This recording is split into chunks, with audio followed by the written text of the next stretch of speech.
Cholesterol म्हणजे काय असतं सर, आणि त्याचे संतुलन कसं ठेवावं, आहारात काय बदल करावेत आणि स्टेंटची गोळी घ्यावी का?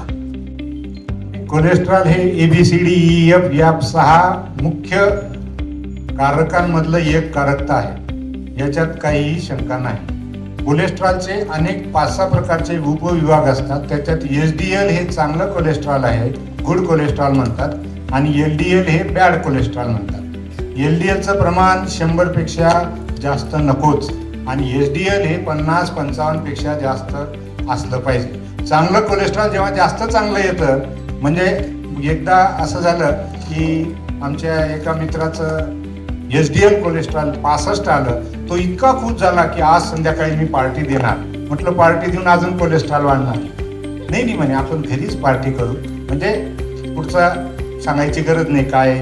तर हे जे कोलेस्ट्रॉल आहे, रक्तातली चरबी आहे, 1/3 घटक हे अन्नाद्वारे आणि 2/3 लिव्हर तयार करतो.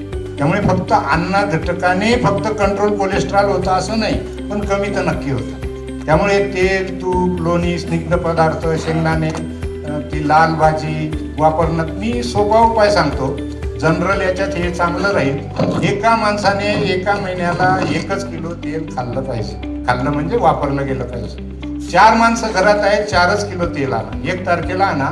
आणि पाहुणे आले तर आपलं तेल खाऊन गेले आणि आपल्या कोरोनरीज हृदय चांगलं ठेवून गेले असं समजावे. कारण मग बरेच लोक बाहेर कसं कम्युनिकेट केलं, अहो आमच्याकडे किती येणार जाणार, ते लागणारच आहे. दुधाची बंदी, साय, दही याच्याकडे लक्ष द्या. आहारातलं आपणच आपलं नियमन करणं फार गरजेचं. कोलेस्ट्रॉल हे आहारातून आपण कंट्रोल करू शकतो.